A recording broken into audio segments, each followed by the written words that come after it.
they said that was gonna happen. The TV show, the series with Kevin Costner, one of the top series of all time. It's like, not Yosemite.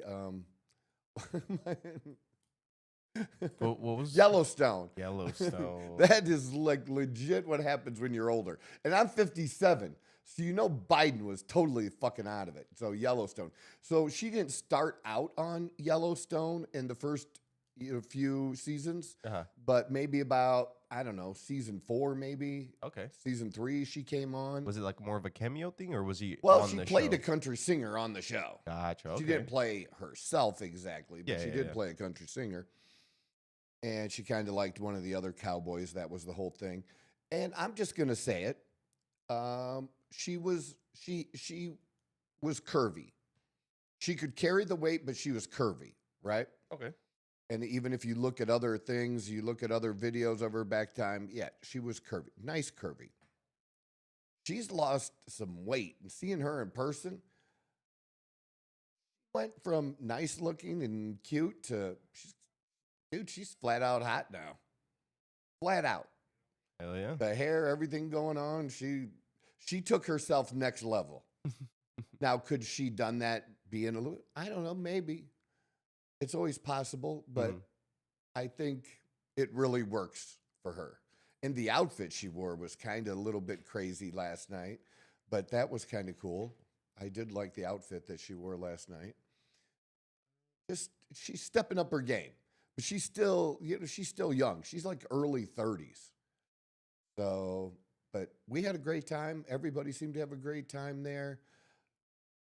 She's kind of feeling her way around a little bit still, being a headliner like that, but definitely, her just music's top notch and she can really sing. The baton being handed off to her, so to speak, so yeah, we had a great time, but coming home, obviously late, and the rain and the lightning was, it was different. I don't know if you got a chance to see it. The lightning bolts were thick. Is that weird to say? Like wide, that they weren't like thin lightning bolts, that they seemed wider? Is that stupid? I don't know. Well, I did see, I don't know if this is like just people kind of like, because it doesn't, like we don't get this weather a lot in Arizona, but I saw a lot of people talking about red lightning. Is that a thing? Have you ever heard about that? No? I didn't. I was driving. Dawn might have seen it. She didn't say anything about it though. Just how the lightning does look pretty neat, but it was just thick, the lightning bolts. And then by the time we got to Queen Creek, you could tell that the wind had definitely picked up because there was tree branches and stuff down, and even in the road a little bit. So that's how it happens here, fast and hard. That's Yeah. and then it's over. So they have some pictures or video. oh or yeah, they they definitely have video. Yeah, go ahead. Okay. They're going to give us a commercial, aren't they? Yep, of course they are. Of course they would. That they would. Why wouldn't they? Come on. We'll be heading back down there again tonight for the Phoenix Mercury game against the Aces. Atmospheric phenomena rarely caught on camera. Sprites. We're not talking about soda. Meteorologist Jorge Torres showing us how they form and the folks who were fortunate enough to see them. Yeah, I didn't see it. Yeah, apparently, because I saw this all over like Twitter and stuff like that. Sunday night was an eventful night in the and I couldn't tell whether it was like a hoax or not. Skies with more. But apparently they're like strikes we all different So I was taking a time than lapse regular and I lightning, kind of I saw guess. like a flash, and I was like, that was interesting. As Peoria resident Michelle Giesman recorded the storms outside her home, she noticed these red flashes above the clouds. That's when she realized she captured an atmospheric phenomena rarely caught Yeah, on this would camera. have been the I west saw of it us. and I was like, was that a red Sprite? Something I've never seen in person. A Sprite, At according least to the she knew what a American red Sprite was. Meteorological I I never would even have heard no of it before. idea. Yeah. flash of light that shoots upward into the sky above thunderstorms. They predominantly happen Wow. when powerful cloud-to-ground lightning strikes occur, known as positive lightning strikes. These originate from the top of a thunderstorm cloud as opposed to the bottom. The sprites only last a few milliseconds, so capturing them on camera isn't common. But Michelle in the West Valley was lucky, as you saw, and so too was Judah in Litchfield Park. Just was out in my backyard, obviously getting some videos of the monsoon storms coming in this way, and well, saw an arc, just a flash, did a little bit of research. Obviously looked up red flashed in sky from thunderstorm. Ended up That finding looks out kind it of was, scary. I'm not gonna lie. that's If you're right. walking around, you just see a bunch of red lightning. Monsoon storms have been hard to come by so far this season, but it delivered Sunday night with sand, severe weather, and for some, red sprites. I'm just, happy that I caught That's it. kinda It's cool. exciting to see. Reporting in Phoenix, I'm meteorologist Jorge. Yeah. So, I thought that was pretty interesting to And bring we up, all 'cause- learned something this, because, like I said, this I had morning, huh? no idea that was like a thing. So that Apparently it is. apparently it is. Okay. So, yeah, we're excited about tonight's game. Going there, seeing if our team can get back on track. Definitely need to see them do that. And Las Vegas has been on a roll. I've been doing well. They've been doing well. They have Asia Wilson, who is the reigning MVP of the league, and she's been playing like it. I watched her play against New York. They lost against New York Ooh, the recently, like a couple days ago. But it Vegas? was a great game. It was a great game. Yeah. Yeah, but I mean, it was against the New York Liberty. Or did they win? they beat the They Liberty. they beat them. Okay. I couldn't remember. I watched most of the game. I thought I watched all the game, but whatever. They're right up there. When New York is missing one of their top players, too. Gotcha. Yeah, but it was a good game. So that's even more important to say, like with the Aces, if they won that, that's even more important. And we're getting down to the end. We're getting down to the end.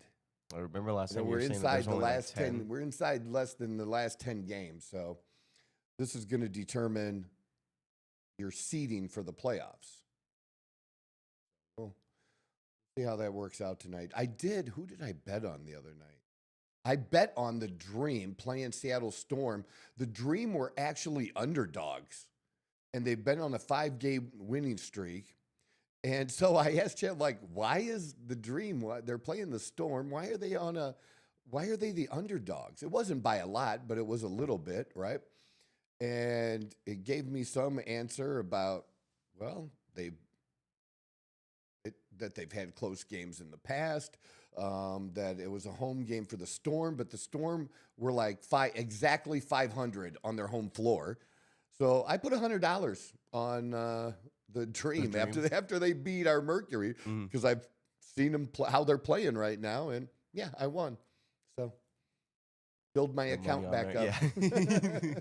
That account goes up and down and sideways, but I definitely have fun with it.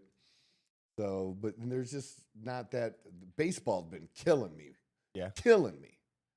I heard Good teams losing to shitty teams. the Angels beat the who was the Dodgers or the Giants or something like that. They swept them over like this past weekend or something like The that. Giants have been on a downhill slide for a minute I've been after starting out hearing- the beginning of the year really good. So occasionally I'll hit if I bet on somebody, beating the White Sox or something, but usually I have to stack those games and do a parlay because there's no game that the White Sox are going to be the favorites on. ever. Yeah, they're just horrible. Like really, really horrible. But that's neither here nor there. Anyways, let's get to some important stuff today. I really thought it was interesting because we're doing some things here that most people have no clue about, because obviously we don't have the audience yet. Working on building that audience. But two things. One, in the supplement area, I haven't even told you this yet, Leo.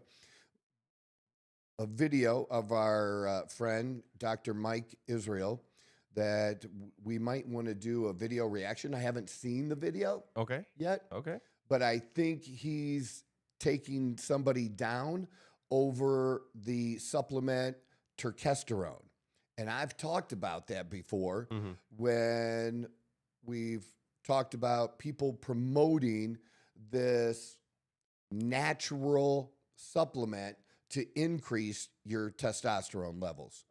And I've said, and the one person that they highlight, somebody, even though he's not endorsing this company's products, people will use video of Huberman. They'll use his video where he talks about these compounds and promoting it, that it's going to increase it. Gotcha. And I've said, if it does increase it, it's low. It's 50 to 100. It's increasing it by nanograms. So maybe if you're low T and you're at 250 or 300, maybe you'll get to 300 or 350. It's still going to be low. It's not fixing your low T problem, but he takes that down. But who's been talking about that those things are just garbage, And these people have been stealing probably millions of dollars from people. Wow. Seriously, people buy these products. You know how I know? I bought into that shit back in my 20s and didn't know any better. When they would come out with products that would have, I don't know, horny goat weed or deer antler, some deer antler shit in it.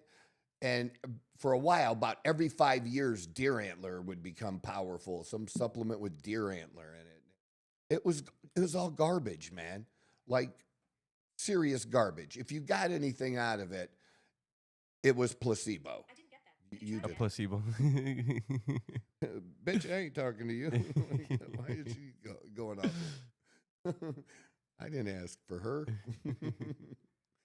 But yeah, I'm just saying we're pointing some things out here that, and this was months ago that we did this, that other people are just kind of catching up on now. One of our first interviews, and I think it was our first interview in our studio, in the home studio, right, was Daniel Bateras, who's running for Congress here in Arizona. And he had run previously and lost last year. And the guy he lost to died this past March. So Daniel threw his hat in the ring, and he actually won the Republican nomination, which is good. And that was in the middle of July that he did that. Middle of July that he won. And the special election is going to be September, when the special election is going to be. And interesting, in our conversation, Daniel, he's been through struggles. He talked about his struggles in life to get where he is now as a successful painting business owner. And he talked about addiction and homelessness. He understands these things. We have not made progress over the last 20 years in dealing with homelessness. It's gotten worse. And I'm sure we've spent over $1 trillion by now to get no results whatsoever. None. And he had some ideas, and I was really impressed, because he's the first one. People will talk about homelessness, but you don't ever hear them really talking about solutions. And he did. And now with President Trump using emergency powers to take over police control in Washington, D.C. What Trump is doing in Washington, D.C. is absolutely legal. So anybody that wants to say otherwise doesn't know what they're talking about, because it's not a state. There are rules governing Washington, D.C. that can put it under federal control, and Trump has taken that federal control. He's absolutely allowed to do it, and he is. Now, he's got a plan besides police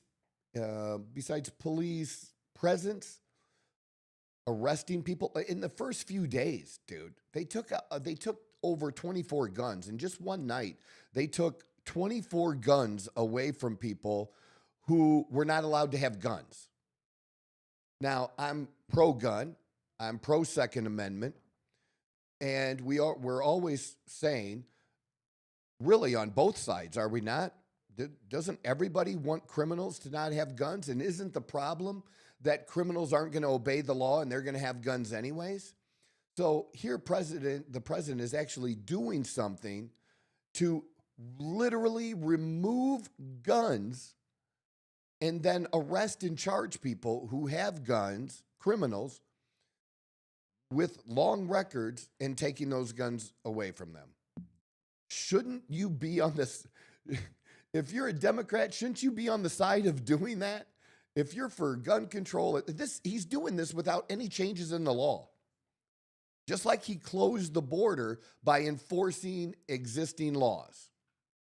He's just doing shit he's illegally allowed to do right now to make a difference and make a change. You'd think people would be for that. Well, one of the other things that he's doing is they're removing the homeless encampments, is one of the things they're doing.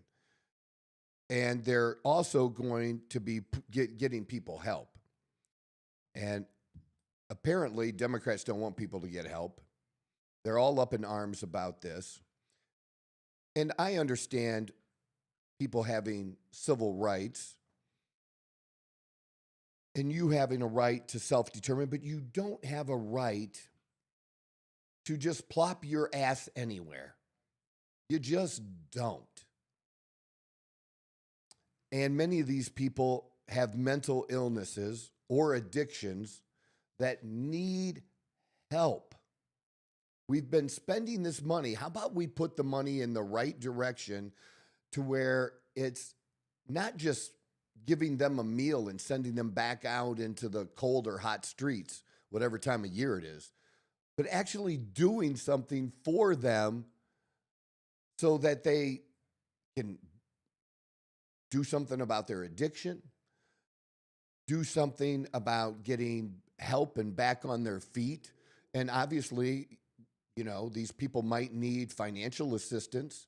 Maybe they're getting it now. Maybe they're not. I don't know. But I'm not against financial assistance for that kind of stuff. That's truly helping the people that need to be helped, right? And so Daniel, though, this is a few months ago, we did this interview with Daniel that I think what Daniel was talking about doing goes along with a little bit what President Trump is. So I had Leo pull up these clips from our previous interview with Daniel Bateras, and because the dude needs help. Let me be honest with you. Obviously, I don't know how much we can help at this point, but even if it's a few dollars, he needs it as far as campaign funds. He's way outgunned on the money side. I just looked it up. He's even doing some self-funding. Okay, and the dude, he's not a bazillionaire.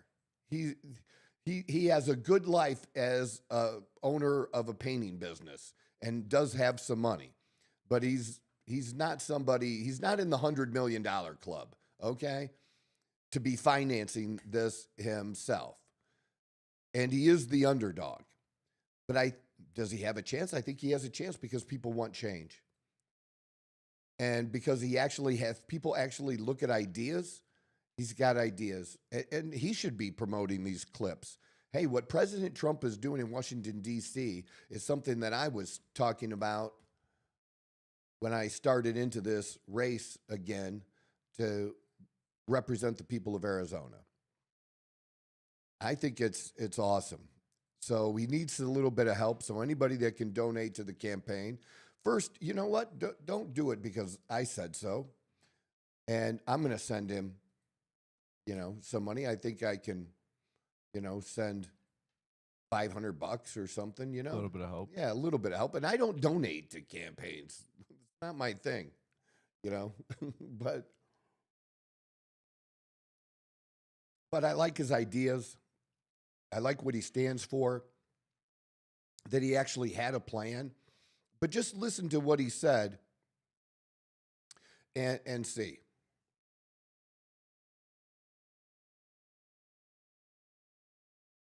So this first part, I believe he's talking more about the previous candidate. Yeah, Do you that's wanna okay. play That's that? You okay. wanna play Yes, that kind of sets things up Okay. too, I believe. Perfect. My dad taught me to be a worker. My grandfather, he was Filomeno Gutierrez. That was my family's name, was Gutierrez with a G.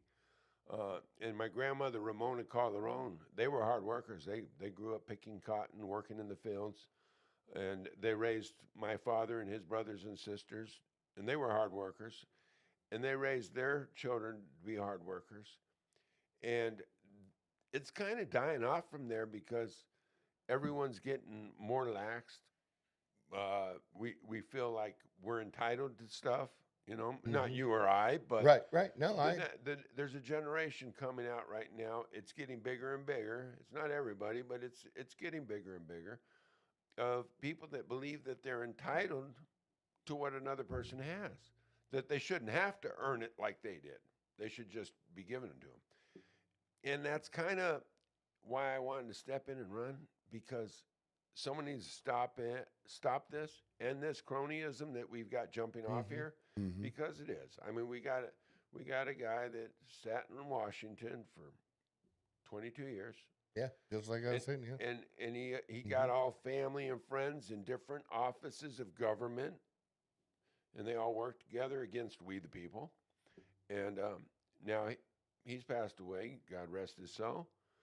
But they want to continue the cronyism and bring in the next family member. Okay, we're not as the Democrats like to say, an oligarchy.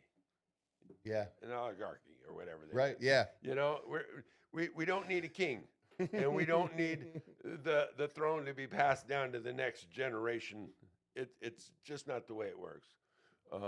We need to end that. We need to stop that. Remember, we're America, and we're the home of the free. And the individual that will probably be the nominee has never.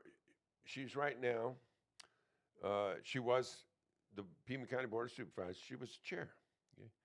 And under her and all this cronyism, the homeless population in Tucson has gone up to 900 homeless camps. 900 homeless camps in Tucson. And she was in a position that she could have done something about that. She didn't. So if she couldn't fix this situation when she had all the power, what does anybody really think she's going to do when she gets into Washington? Nothing. Absolutely nothing. She's going to go in and fight against Trump. She says that's what she's going to do. I'm going to stop Trump. I'm going to stop Trump. We're going to end it. Okay, let me tell you all something. While she's in there fighting Trump and stopping Trump, which she's not going to be able to do, but she's going to go in and fight Trump, she's absolutely not going to do anything for Arizona.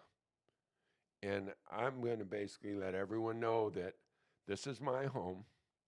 I built 2 companies. I built a life from nothing. I built a business from nothing. And I'm ready to go work for the people of Arizona. And I will go in and work with the administration, not fight against the administration, and bring resources back to Arizona. Well, you're running as a Republican.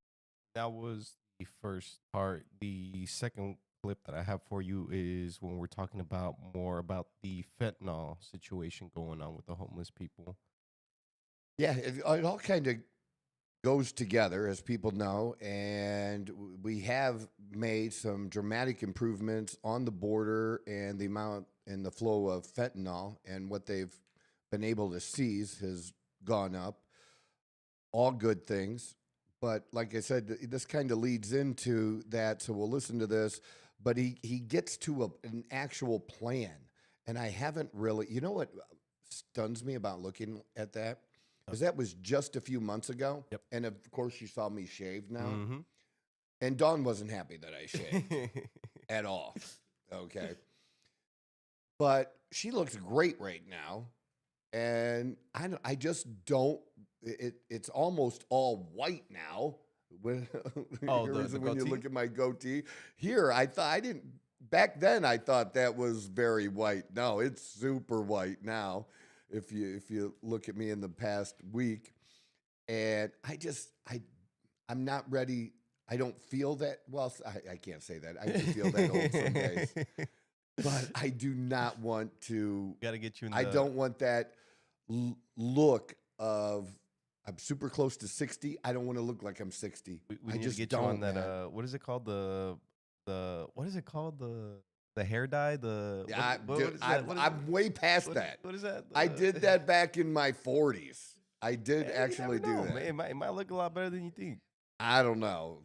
Worst Looking case back at Worst case scenario, you pictures get a of nice it. little shave, and you're good Yeah, to go. well, looking back at the pictures back then, you could tell when somebody's coloring shit. Yeah. Okay, it looked like I did, but I'm just saying.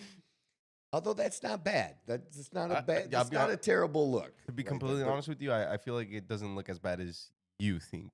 Right, but this isn't me this past week where, again, it's way whiter than it was just a few months ago. Gotcha. I get you. And I just don't want to, I don't know, I think I look younger without the hair. Oh, you look much younger with the shaved face. You look much younger. That is for sure. Yeah, I'm doing all this skincare shit. I just bought some expensive Retin-A shit. No, I did. like creams and stuff like that. And dude, this shit that I bought, good thing I looked it up. Because if I would have just not looked it up and just used it like I would have some other cream, I could have fucked my shit up, dude. Really? It's that strong. You're only supposed to put 'em on, do like, it X amount or maybe a whatever. couple times a week when you first start okay, out gotcha. because it's so strong. Because you can get redness or all this other kind of Oh, wow. stuff, and just it takes probably a month, 2 months to really of using it to see a difference. But Gotcha. this is the strongest stuff they can prescribe. It's prescribed. It's prescribed. You Interesting. cannot buy this at Like a well, when I counter. went and got my Botox, Uh-huh. I was like, what do you got for this? Gotcha. Because I have these little bags here, Mhm. which happens. But I also had a few years ago gotten injections here, which I had never had before, and it didn't work out like it was supposed to, and Okay. it hasn't dissipated. We tried to dissipate it. I don't know. It's just I'm working on it. So if I'm going to do all that, I don't want to look old, No, I man. I'm get in the ya. gym. I I don't get ya. want I to look get ya. old yet. I just don't. Dawn looks good. I don't want to look like I'm 60 or over. So I can tell you that you don't look 60 or over. yeah, and the new logo, which people have they seen the new logo? I'll be honest with you. I completely forgot to update it on our. Okay, our we're going to socials, show. but We have a it- new we logo have a because we're brand going to new have a new logo. sign and stuff. I'm excited for the and sign. The sign is my we favorite. basically took a true picture of me Mhm. that we turned into a logo that was okay, not great. And Leo had a dude update it, take the cowboy hat off, which I still wear cowboy hats, but I don't wear them all the time. And I haven't worn them on the show or anything like that, really. So, and I wear ball caps almost every day. So the ball cap is kind of my thing. Might be able to. But it looked better having the ball cap backwards on the logo, which I used to do sometimes. But see, the thing is, not every hat looks good backwards. It depends on the structure of it. So I just thought I'd do this today. Because looking at our videos, you get that darkness in the face above. We're trying everything, people, to kind of figure things out with everything. Just for curiosity, yeah, that was so we our had that. old logo. And what you can't tell there is I'm actually holding a microphone. But you can't see that in that logo. It looks like I'm missing an arm on the one side, right? Now, if you really look at it that way, you see it right away. Grab the updated logo. That's when I here. was at an event, speaking at an event, talking about health and fitness. and then the new. Like, look at the difference between one and the other. That looks pretty damn fucking good. I would if you have to ask agree me. with that. I love the colors. The And colors just are great. look at how he added the white in there. Dude, that's all the difference in the world. It's such a All- small little detail. So but subtle. Yep. And even when I asked about the microphone underneath the bottom of the hand, that's such a tiny detail, but it made a difference. I agree. It looks fantastic. So I'm super happy with it. That's the new logo. We're gonna have a big light behind us. We're gonna have some mic flags as they call them, the little things going at the bottom of the microphone. It's gonna look nice. It's gonna look We're nice. upgrading people. We're doing the best we can, but the content, you know what I mean? Like, we're back to not, and we'll have that again where we have a show opening again. I hate not having a show opening, but we will soon. It'll be back. Got some people. We got multiple people Because working for us now. Yeah, well, it changed because we're going live. It is different doing it live than it was, obviously. Just recording it and then getting it up, 3-4 days later. And I just wanted to be current. This is what I want to do. I want to make it the best. And I'm investing in me so that I can do what I want to do and deliver the content to you guys. But I appreciate whatever little support that I get. We're going to want to expand that support, obviously. But the content's there. This shows the content is there with this interview with Daniel. And let's continue on with this on how he explains about the fentanyl. That's a good story, but it's actually even better story because we did talk to your wife a little bit, and you and I got to talk for a few minutes before we started here. When you talked about how important the fentanyl issue and that being number one in homelessness, that's really important to you because you have personal experience with that, and I'll let you share what you want to share about that you're comfortable with. Oh, I'm comfortable. I'm an open book. When I came, There's no other way to be, is there? Yeah, no. I came into this thing. I took off my armor. I dropped down. Said, "Here I am. I'm a flawed man. Okay, I'm not Jesus. There's only one Jesus." And I know a lot of politicians want to run around like they're perfect in every way, and that's not a good move because none of us are perfect. And when you tell everyone you're perfect, and then they find a chink in the armor, they start picking away at the chinks, and till the armor's destroyed, and there lays a flawed man that lied to everybody. So I came out, and I threw my whole life right out there. Go for it. Now they can't attack me and say, "Oh, well, you tried to be something you weren't." I am who I am. Something I've always believed in. I have two boys. They were hooked on heroin, then got hooked on fentanyl. I'm a tough dad. I believe man sink or swim. That's the way my dad raised me. I'd help them now and then, but nothing I could do for them until they got up and they were ready. They both wound up going to prison, and my son's mother, they both called. They would call their mom. I wouldn't accept their phone calls. You got in there. You got to do your own. No one helped me when I was in there. So he wound up telling his mom, "You know what, Mom?" She said, "What are you going to do when you get out?" He said, "I'm going to do everything my dad did. My dad did it. I can do it." So he came out. They both came out. I put them to work, gave them jobs. Well, one of them now, they're both clean. Been clean for a couple years now. One of them's now working for Del Webb, Sun City, and Tucson, because there's one here in Phoenix, but there's one in Tucson. Okay. And he's got a career there, good job, and he's doing great. Got his own apartment, his own vehicle. He's doing fantastic. And my other son is now running both of my companies, and he's doing amazing. So, so I know what it's like to be a parent that has a child that's lost, and you don't know what to do or who to turn to.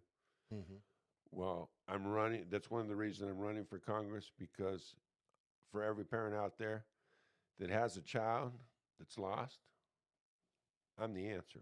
I'm there for them.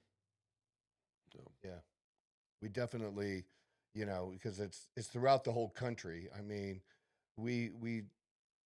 I don't think it really until till, people like the Governor Abbott of Texas and some others started shipping some folks to places like New York until they really got a taste of it, understood how serious the problem was, that, it was a problem for them, these, a few thousand people or however many it was. Yeah. Yeah. And then what's the next one you have? This is when they're talking more about the funds for the actual homeless. I believe this is what his solution. Good. Yeah. If I remember. Let's get to the solution. Absolutely. That's You're talking about it not on theory, right. but this is what it's like. And, I do want to stay on that for just a second, because a lot of money has been thrown at the homeless problem. And I don't know where the money's going when it goes to California, like because nothing has gotten better. I mean, I think one time there was a proposal years ago where they bought shopping carts and gave them to the homeless. Like that was some type of solution or something. But, just my wife and I, a week ago going, we went to the Suns game last week, probably in the middle of the week. And, a guy on the corner, homeless, loud, talking to himself. That's mental illness. How do we, what are some solutions, or what do you see? What can we do to give people help that may not, like you said, not ready or don't want help? Let me give you an example. We'll go back to the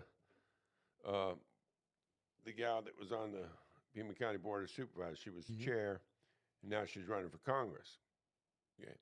Well, they actually took some money, and they put $400,000 aside for the homeless at Tucson. Remember the 900 homeless camps in Tucson? They set $400,000 aside, and I actually went in and confronted them on this because it really upset me.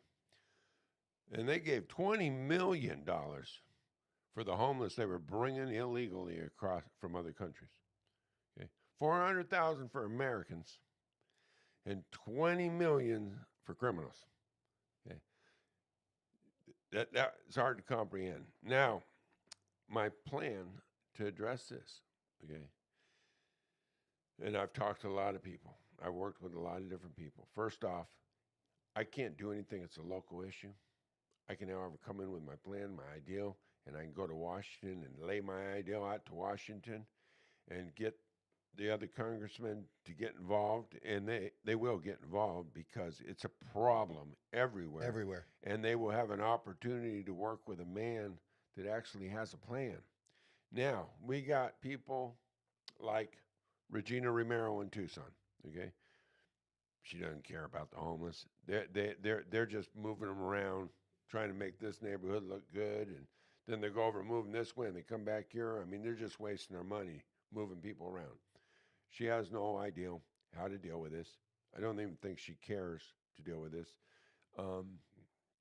But I need to have a congressional hearing. I need to get them down here and say, hey, I need some congressmen to be down here in Tucson, and we need to meet with the local government, and we all need to sit down and see why I need funding from Washington. Let these people come to the hearing, tell us how much money they need from Washington, and I'll lay out my plan to everybody right there in Washington. Here's my plan. Start enforcing our laws, okay? You got homeless sitting at bus stops smoking. They're hitting the pipes. They're shoplifting. They're all possessing drugs on them. They're breaking laws every day, all night, all over the city, okay? We start enforcing those laws. The police officers are cut free by the mayor who doesn't want them to arrest anybody, and we arrest them. They go to court. They sit before a judge. The judge gives them an option. Okay, here, you got two choices. One, you can sit here. I'm going to put bond on you for $1,000. I know you don't have $1,000, so you're probably going to get stuck sitting here for 6 months. Or you can join this program this new program we started. Okay. Marana has a prison that was emptied out. It's an empty prison. It's a perfect prison. They go through a detox program, 30 days. Okay. After this detox program, we will know which ones need mental health, the mental, Right. and which ones just need to get their butts to work. Just need to get and stay clean. Because this is what happened with my boys. They went to prison. They wound up going and getting jobs, going to work, and now they're doing great. That will be the majority of these people, even the ones that are talking to themselves or benched over or hunched over. My sons were at that spot on the fentanyl. That's what fentanyl does to people. But once you clean them up off it, you can determine who needs what, so that you're not wasting taxpayer money. The ones go to work, and here's the reason for work. They go out, they make a paycheck. A third of their paycheck goes in to cover their room and board. Because why should the taxpayers have to pay for this? Okay? See, I'm a working man. I'm a taxpayer. And it really drives me crazy when the government just wants to throw money at shit. I'm happy to help them, but let's help them with something that I got, credit that it's going to work, something. Right. Give me some kind of credit, guarantee that this is going to work, something. Anyways, so they pay a third towards their room and board. Now we're building up their self-esteem. We're teaching them responsibility. And we have to give them an opportunity to earn their self-esteem. Because if we get them off drugs and we just turn them back out in the streets, they're going to return back to drugs because you didn't give them back an opportunity to get their self-esteem. You give them a job, they earn a paycheck, they get a little self-esteem.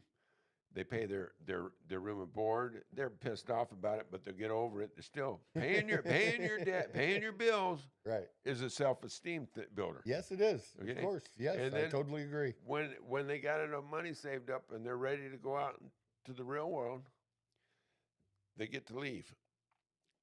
The charges that they have there, because they get a certificate of completion, the judge dismisses the charges. They're gone. They got a second chance. They get to go on with their life.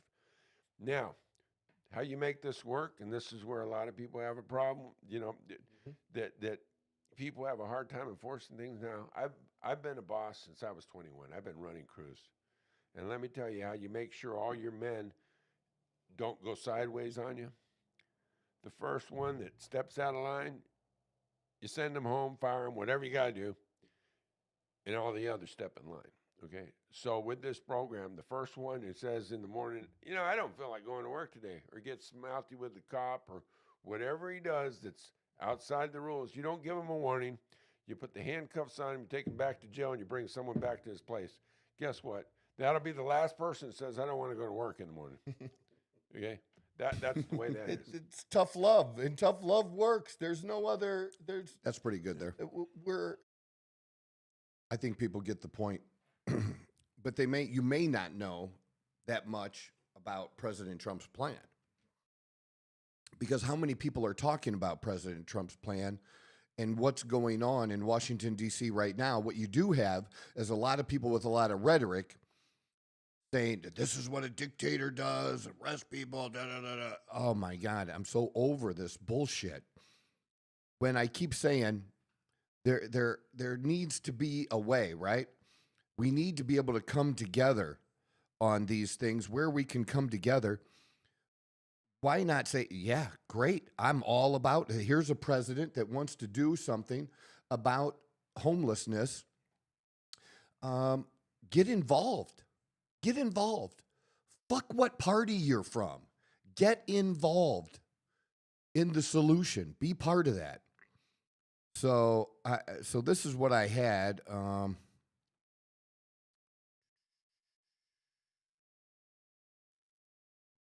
So President Trump's solution, here's what's happening, right? So here's the plan. Federal takeover, which we've already talked about, which he's allowed to do. He declared the emergency in D.C. And so they're bringing National Guard troops in. They're also using, ICE,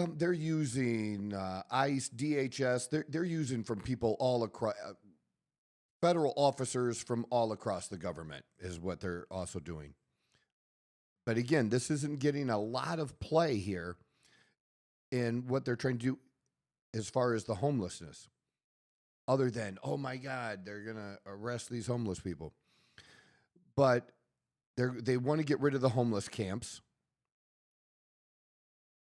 And What did Daniel say? Enforce the laws. There are laws about this stuff on the books. So individuals in encampments are going to be given a choice. Exactly what Daniel was talking about. Accept relocation to a shelter or mental health or addiction services, or you're fined and you go to jail. That's it. You don't want to go to jail? Fine. Don't, encamp in front of somebody's business. Get help. So, in the executive order, it's called Make DC Safe and Beautiful, which is about making DC what it should be if it's our capital. Yeah. It should be an example. And it is an example now. It's just a poor example of the shit that's going on throughout the country. And you keep hearing Democrats throw out, crime is down. They say, listen to my words now. Words matter. Crime is down 30%. That may be true. Maybe. We don't know because they've already taken somebody who was a superior officer, whatever his role was, and he was fudging the numbers and they put him on leave because they're investigating him, right? Mm-hmm. So we don't know how accurate the numbers are. Yeah. What we do know, though, is violent crime. Homicides, they're number 4. Number 4. So if you're number 4 in the country, do you really give a shit? Now, I don't know how that relates to the last 30 years. Maybe it's lower than last year. Maybe it's a number lower than 5 years ago. Guess what? You're still fucking number 4 in the country, which means you have a problem. If you're in the top 5, right, of all big cities, let's just say you have a problem, right? That's like getting arrested for DUI 3 times. You got a problem. There's a problem with this. And autos, thefts, and a lot of those auto thefts are carjackings, where people can get hurt, where, there might be a mother and her child in the car. Okay? Number 1 in the country. Number 1 in the country. And the Democrats right now are trying to convince people, which is the most absurd thing in the world, that there's no problem here. Don't believe your eyes. Don't believe your eyes. And it was only Big Balls that got beat up. You know that Big Balls got beat up? I don't even know who Big Balls is. Well, you might remember. Remember there was a young kid who worked for Doge. He was one of Elon Musk's guys, right? And this wasn't related to him. Like, he didn't get beat up because somebody didn't like him because he had worked for Musk or Trump. This was just a random incident where he was out with some friends and they got attacked. Carjacking, attack, and what? Yeah. Huh. And got beat up. Yeah, Big Balls. So the Democrats, though, right, the left, they don't like Big Balls. They made fun of Big Balls. Gotcha. And it was just his online nickname. Persona or whatever, yeah. I mean, the dude's young. He's like young and smart. Okay? You got a 19-year-old nerd here. I was about to right? say, this is not the picture I was thinking of when you said Big Balls. Probably not. That is not what Probably I was thinking not. of. But because they don't like big balls, or this big ball, This big balls. This big Yes, balls. yes, they yes, might yes. like big balls. We don't know that yet. We don't know that yet. True. Then they don't care. Yeah. They just they don't care that this happened to someone. Well, it was just big balls. Just like they don't care that Trump got shot. They think that was fake. They just don't care. Really and honestly and truly. This is not something, if Trump wanted to expand what he's doing now into other cities, at least what I know right now, he couldn't do exactly what he's doing now in other cities. because he doesn't have the same legal authority in other cities to do that. Gotcha. But here's what I think, again, not being talked about, and even Trump's not talking about it, and he should. The people should. I think they're trying to show an example. Here's what I think could happen, though. I think if I'm the mayor, and probably the chances of a mayor of a big city being a Republican, there's not many. But let's say I'm a mayor, I'm a Republican of another big city. I could approach the government and say, I'd like help. I see what the president did in Washington, D.C. What help can I get in my community to clean up the streets, to clean up the homeless encampments, to reduce violence, to make people feel safer? How can I work with you? How can our community, and especially if you have the city council that's willing to do that too, we'll take the money, we'll take the help, we'll take more bodies. What can we do to get your help? I think if they're asked, there's a way for Trump to do what he's doing in other cities. If he's asked, I think he's actually trying to show an example, or maybe other mayors just take the bull by the horns, other governors, and say, because if I'm the governor, I grew up in Ohio, so let's use Ohio. I'm the governor of Ohio. I could say, and Toledo, Cincinnati, Cleveland, and want to work together. Say, I can deploy the National Guard. I'm the fucking governor of Ohio. I can deploy the National Guard in Ohio. I have resources at my hands that I can help with, and copy what the president's doing in Washington, D.C. I think that's the idea, to show people what's possible. We don't know what the outcome of this is going to be yet, but you know what we're actually doing?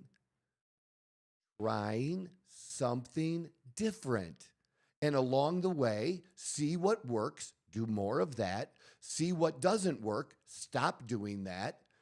Make changes and adjust, which the government has never been good at. Trump just doesn't believe in that bullshit. He doesn't believe in it. And because he's like a bull in a china shop and just goes forward, oh, well, he's a dictator. No, man, that's not it. He doesn't have to care, okay?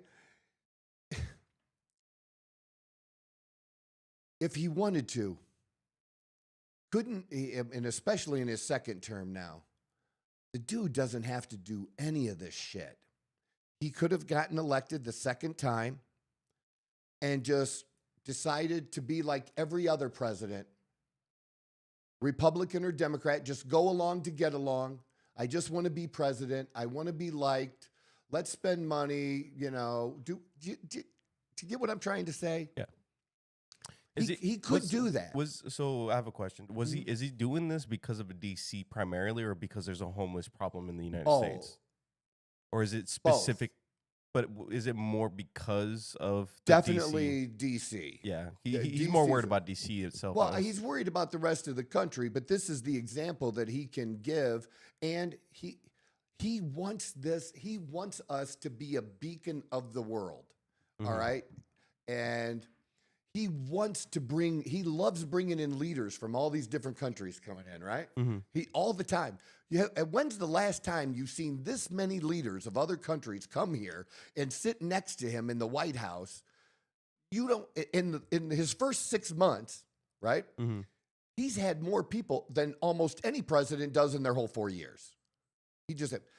And what's a part of that? Part of the crowd in Washington, D.C., you got to realize these are fucking rich people, okay? They don't live the lives that we live. These are rich people. They go to rich people parties. Sometimes Republicans don't have any balls because they want to be invited to those parties too. And maybe if they rock the boat too much, they can oppose their Democratic friend, but if they're oppose them too strongly, they're not going to get invited to the parties, and they want to be included in that. They want to because eventually they're not going to be in Congress. Maybe they want connections, money, right? That's what they want.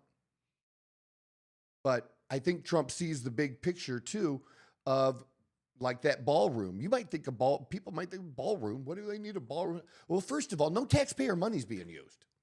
None.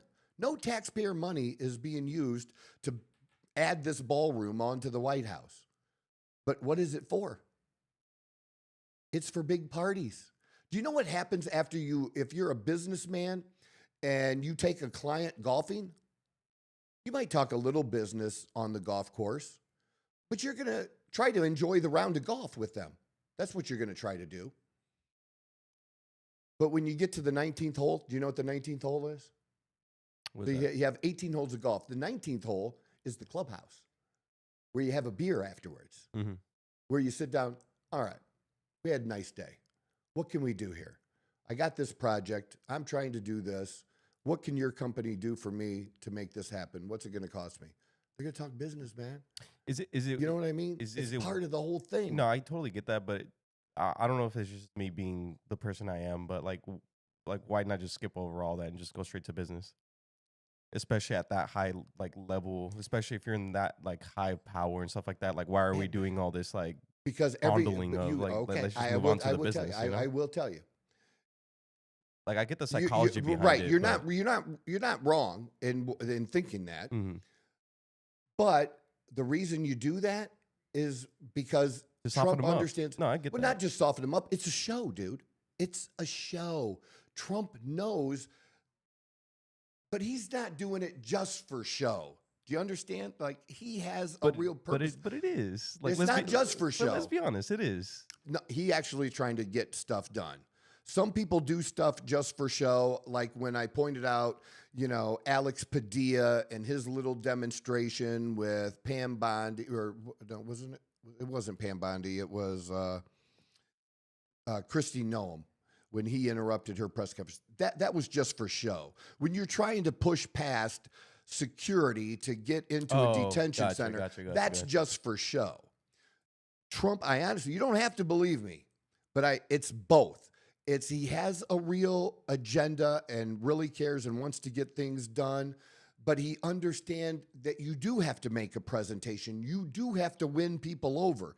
You do have to win the minds of people in the public. Just like if somebody gets accused of something, a crime, you have what happens in court, and then you have what happens outside the court building. And why would they try to, if it didn't matter, why would they try to sway public opinion outside of the courtroom if it didn't matter? If only what mattered was inside the courtroom, because it's those people, the jurors, that are going to make the decision. Yeah. But I feel like it's slightly different when you're talking about the everyday person compared to these are not everyday people, man. They're just not. But that's what I'm saying. Like, when you're dealing with world leaders and very important people, I feel like there shouldn't be a show to put on. But they need to put on a show too. No, I totally get that. They need to put on a show for their people back home. No, I totally get that. It's good for them, and it makes it easier for him to do a deal with Trump if I'm sitting next to Trump and he shows me respect. We mutually show each other respect. And I'm showing the citizens of the country, I'm trying to do better for our country. I'm trying to get tariffs lower. I'm trying to get our goods into the United States. We're going to let goods from the United States come into our country. It just looks better. Yeah, but you don't need the whole ballroom or the golf course or anything to do any of that. Could you do it without it? Yeah, maybe. Realistically, that's what people care about, right? It's not people care that stuff gets done. Exactly. And so if you can get it done and do that, why not? I don't know. It's because again, it's more of a show. It's more of a theatric it thing is to theater. Get to It's all theater. Why though? But dude, every single congressman has a TikTok now. Well, that's my point. Is why are we doing all this? Let's just get it's different. Let's get business done and not worry about all this social media stuff. It's so much stronger now and so powerful. If you don't play the game, look, I'll put it this way too. To some degree, remember what makes Trump different is Trump didn't say that the rich don't have an advantage or things like that. He didn't say that. When Hillary talked about income taxes and stuff, and him not paying a certain amount. He said, he just basically said, my accountants are better than yours. Mm-hmm. That's what he said. He didn't lie about it. He wants his accountants to do everything legally allowed to reduce his tax bill as much as possible. And it's nobody's obligation. Nobody's, no matter what your income level is, it's nobody's obligation to pay more than the law requires. So all these people that want the rich to pay more, and many of them are rich people themselves, if they really believe that, nobody's stopping them from paying more. You want to make a donation to the Treasury? They'll take it. Honestly, they actually will take it. You can do that. That deduction that you're entitled to that saves you $10,000, or in the case of a rich person, maybe $100,000. You don't have to take that deduction if you don't want to. You can deduct donations to a church, right? Anybody can. You don't have to take that deduction. I thought you're giving it to God. Why you need some money back? You're giving money to God. Because it's legally fucking allowed. And the Bible doesn't say that it just says give the 10%. It doesn't say you shouldn't deduct it so that you can give the government less. There's nowhere in the Bible it says that. So why not take it back? Why not take that deduction? All these little they say that when you're talking about tax deductions and stuff, loopholes sound shady, right? I mean, it does. Doesn't the word loophole sound shady? I mean, I'm pretty sure that's what loophole is. It is a shady way of getting things done. You know what it actually is? Is it a smarter way to get things done? Is Nope. that what it's considered? Put this in there. Is a loophole a deduction? Typically a deduction when it comes to taxes.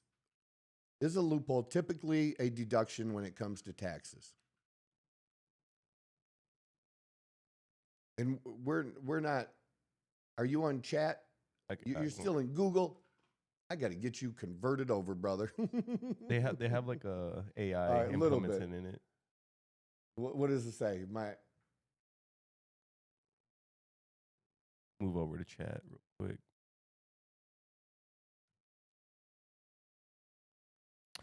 Says not necessarily. While a deduction can sometimes be considered a loophole, the two terms aren't the same.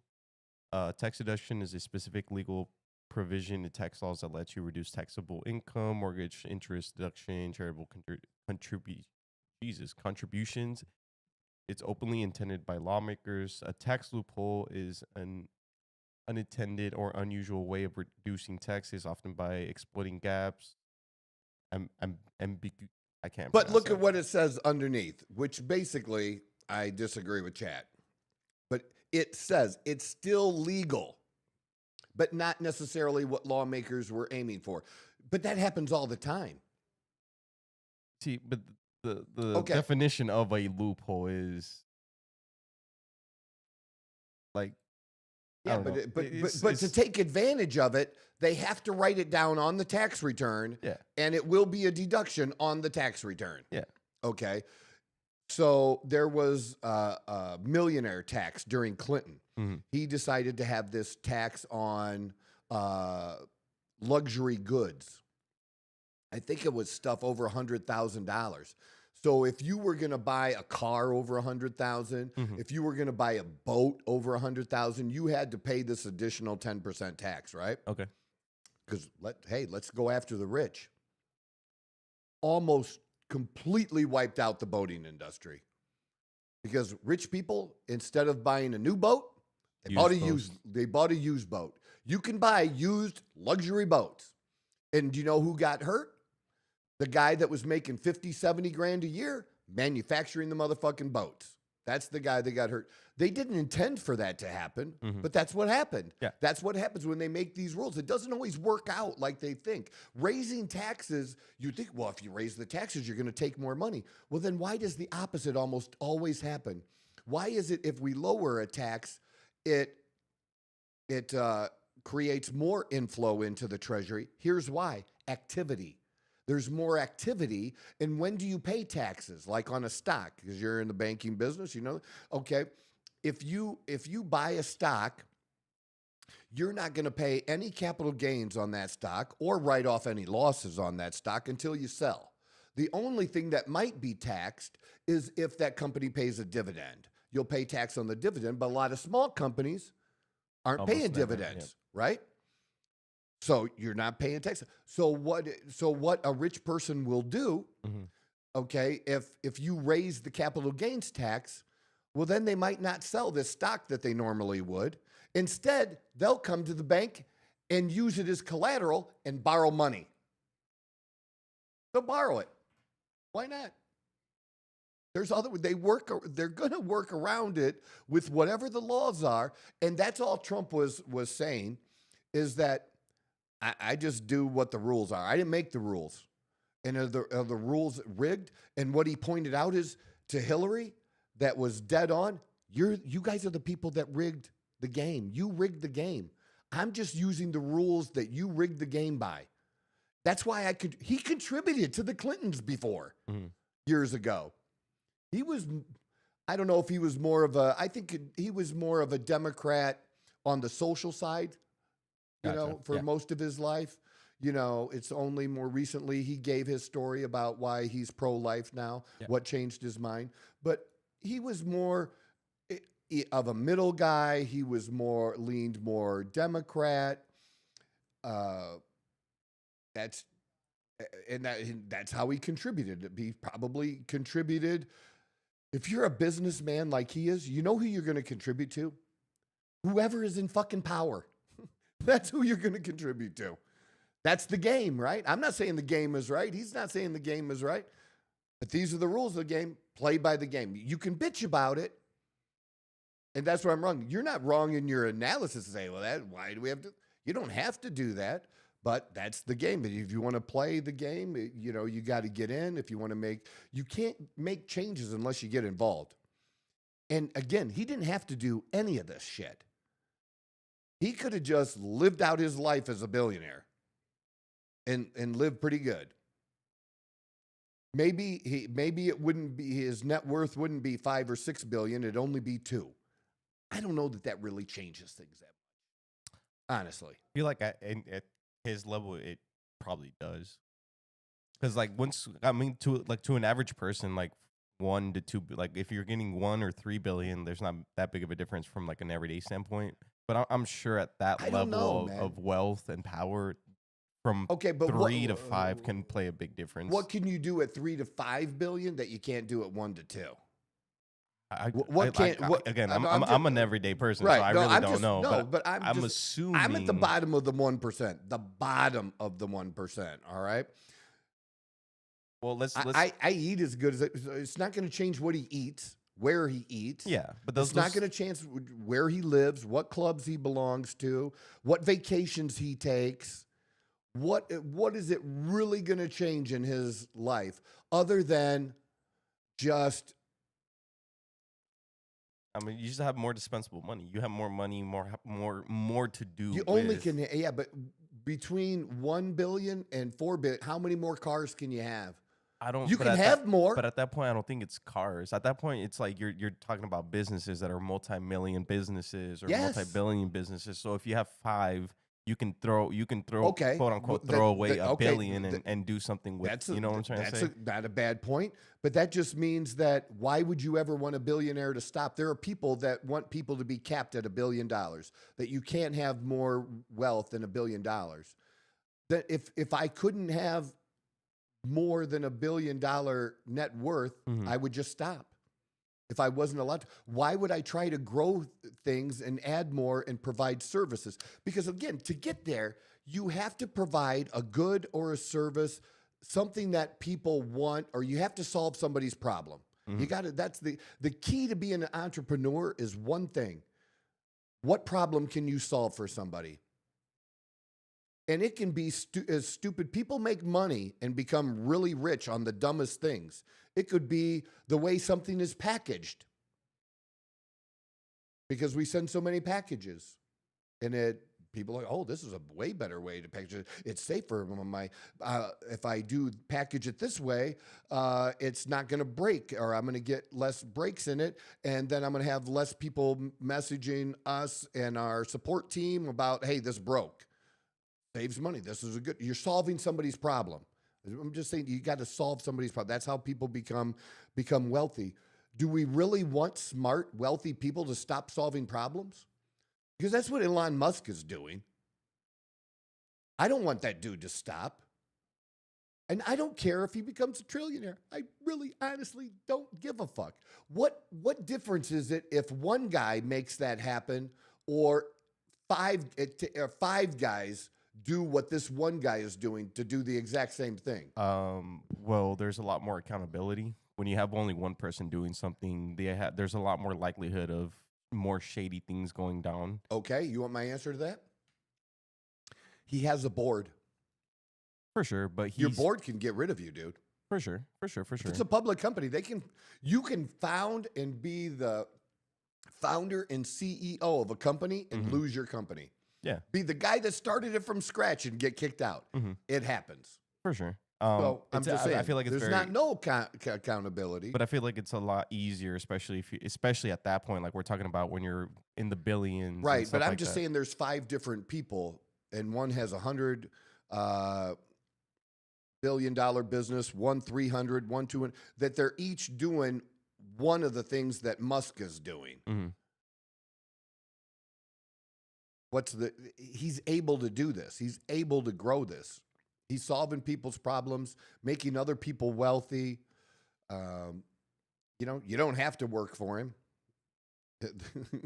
I'm just saying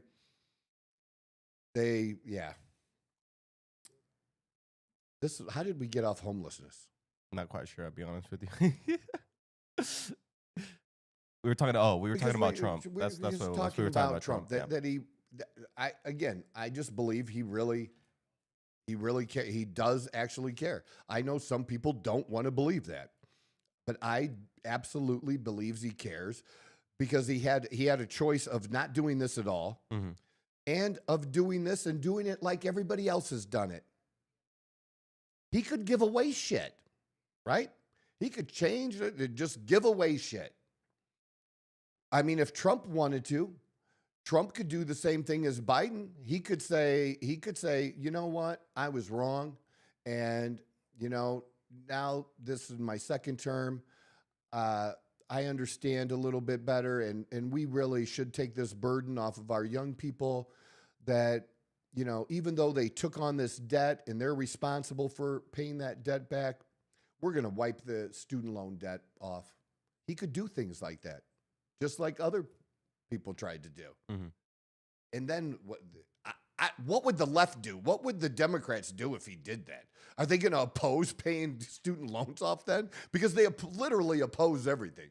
But I'm just saying he could take an easier path instead of going through and doing the difficult thing to get something fixed and having somebody bitch at you the whole fucking time. And then at the end, well, just like everybody was bitching, about the tariffs, that's going to crash. The market's going to crash, everything. The market's at all-time highs. It dipped and recovered super, super fast. Yes. Sorry, I don't mean to oppose you or whatever, but you want to oppose me on the stock market being at all-time highs? Not the stock market, but just the overall health in the economy has not been better. I mean, just because the stock market's high doesn't mean necessarily that that's true economy of the everyday person or the average person. So, because I'm pretty sure I was at the very beginning of Biden's term, all right, Trump handed over a low inflationary environment, and I don't know. Remember, didn't I gave you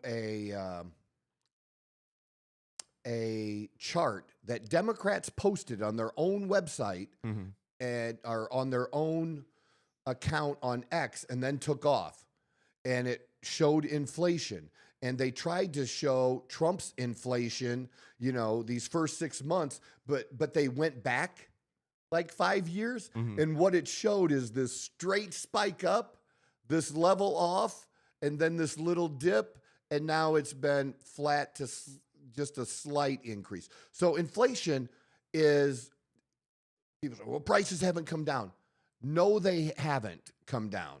But they also haven't been increasing at 10% like they were during 80% of Biden's term, which the chart clearly showed. That's why they took it down, because everybody pointed out, like, the big spike came under your guy, dude. So if are people still struggling? Are the people that were struggling from the inflation that we've had over the last 4 or 5 years? Yes, they are, because prices haven't dipped back to where they were before that. That's not a thing that often happens. Gotcha. Okay. But the increase is lower, much lower. And, a small tick up, it's going to change from month to month, quarter to quarter, but it's been less than 3%. I think the one that was just reported was 2.7%. Okay. Which, they'd like to have it around 2 is where they would like to have it. But just like saying, well, the tariffs, like that you and I are going to pay 100% of the tariffs. We're paying anywhere from 0 to 20% of the tariffs. Depends on the products. Yeah. But let's just go with 20% overall. Okay. You can say that 40% is being absorbed by the exporter.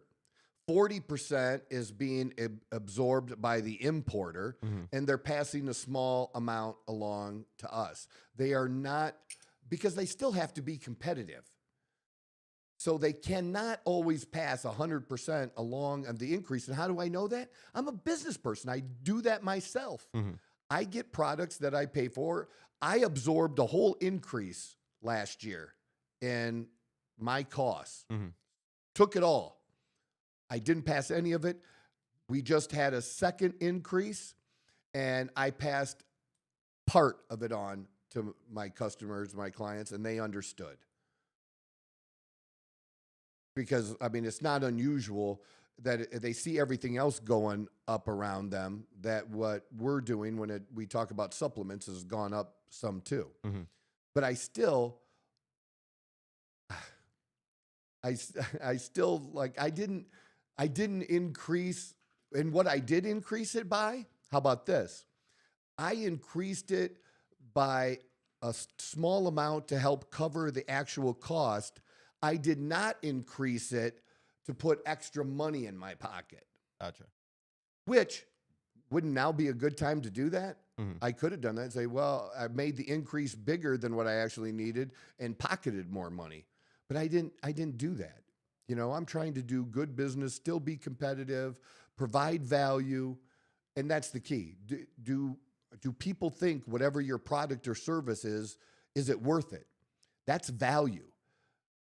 Something that's expensive, if you think something's expensive, the true thing, and I've said this before, and I'll always repeat it, is you don't think it has that value. If you think this product, so I bought this. This was $17.99, okay, I believe.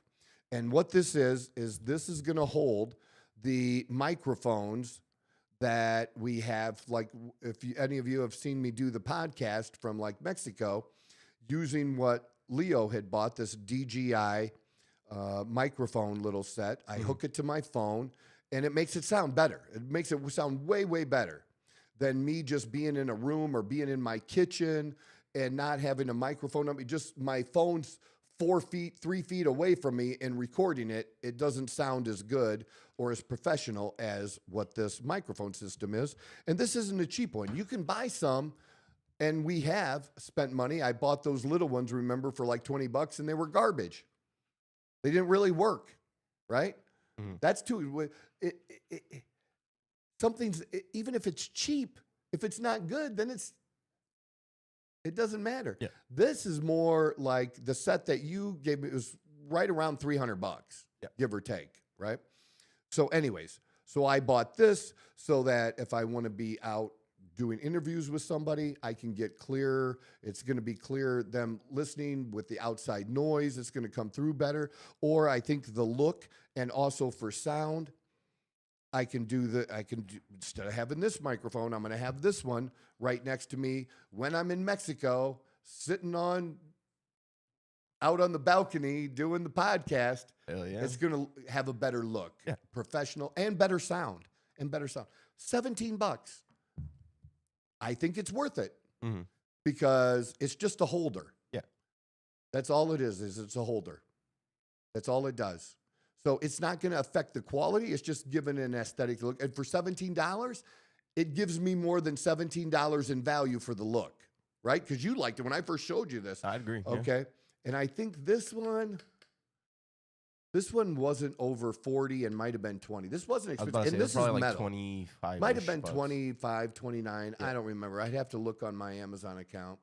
But it also has a different holder that you can put here that you can put your phone too and hook up to. But I don't know that I'm going to really use that. I'm going to use it for this to hold this. But this is heavy. This is metal. This isn't plastic. It's very well made. This is heavy. All right. Is this worth 25? But yes, it has value to me. Okay. But that's what I'm saying. People have to understand what value is when it comes to expensive. Whatever you think is expensive. If you think Dawn and I went to that concert last night, right? Mm-hmm. Lainey Wilson.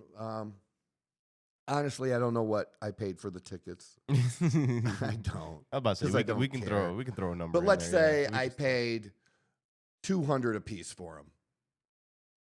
Well, $200.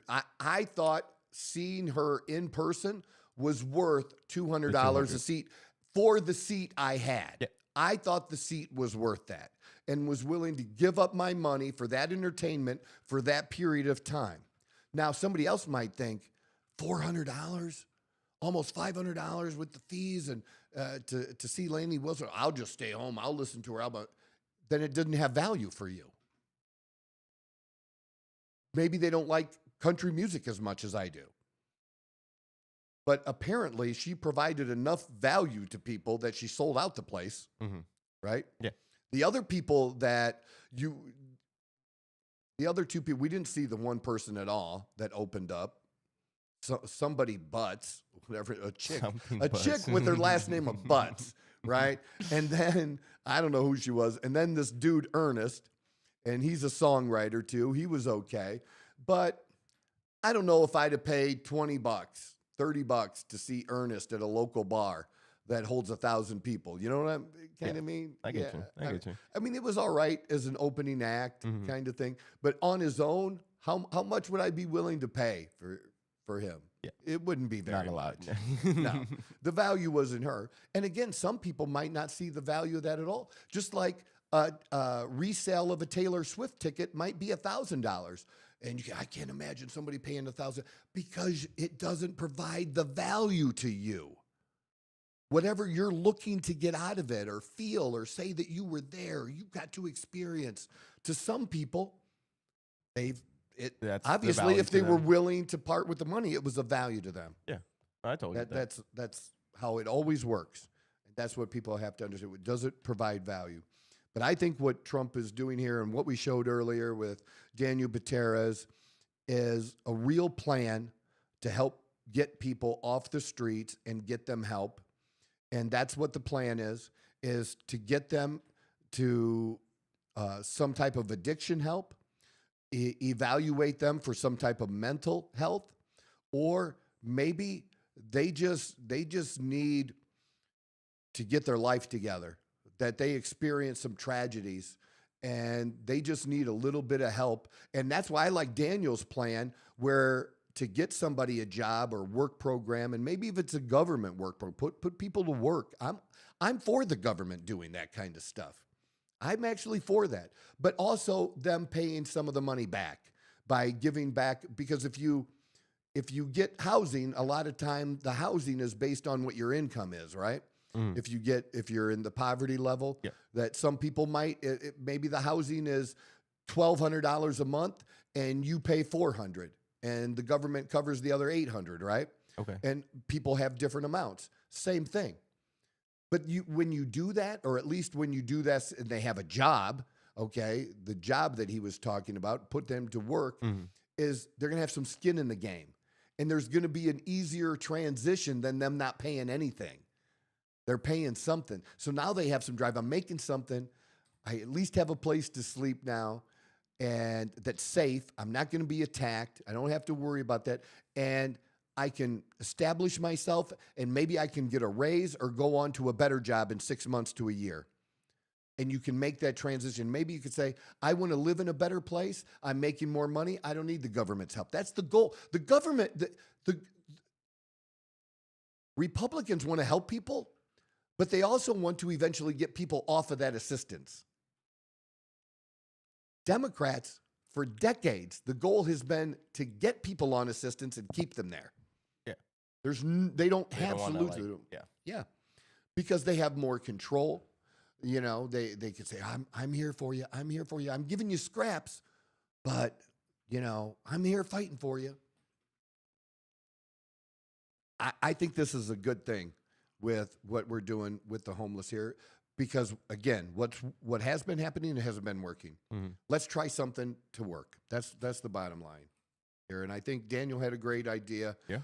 Hopefully, you know, again, check out Daniel Gutierrez and his page. Just do a quick search of him on chat or Google. You'll find out, and you can find out if you want to contribute. You know, send the dude $50. Send him $20. All right? He can use it. He's not going to waste it. He's running a low-budget campaign, but the dude actually cares. He cares because he doesn't have to do this either. But he wants to, I think, give back because of all the struggles that he went through, and to show, again, what somebody can do, how you can come back, get your shit together, your family get their shit together, and contribute to society and do great things, because that's what this country's all about. Life is hard. It's always hard. It's never not going to be hard. Hardest thing to learn as a young person. Man, is it ever going to get easier? No, it's never fucking going to get easier. Just, I'm sorry, accept the hard. Then figure out how to deal with the hard. How do I deal with the hard? What is your response to it? That's what matters more than anything. And Dawn and I have been having that conversation about kids and who are young adults and life being hard. It is. And I'm not somebody that's going to tell a young person, oh, it'll get better. No. It will get better, but it's also going to stay hard. I just believe in those two things being true at the same time. All right. That's what we got for today, because we went long, I think. Just a little bit. But it was a good conversation. I enjoyed it. It was good. Well, I appreciate your contributions. All right, folks, just do me the favor, right? Help us out. Make some comments. Subscribe. Send this to someone else. I'm just a dude. Just a dude trying to share my thoughts and opinions, getting your thoughts and opinions, having a conversation. It's all a struggle. I'm here struggling with you, but I'm also enjoying life along the way, and want to show people that can be done as well. And I'm not gonna stop doing that. And I want it for everyone. I want good things for everyone. That's the bottom line. All right. So God bless. Hit the subscribe. Check us out. Facebook, TikTok, X. Come on, we need some support. Get some of your friends to join in there too. This is the Outlaw Apostle Podcast. I'm your host, Troy Neff. I'm the fucking guy.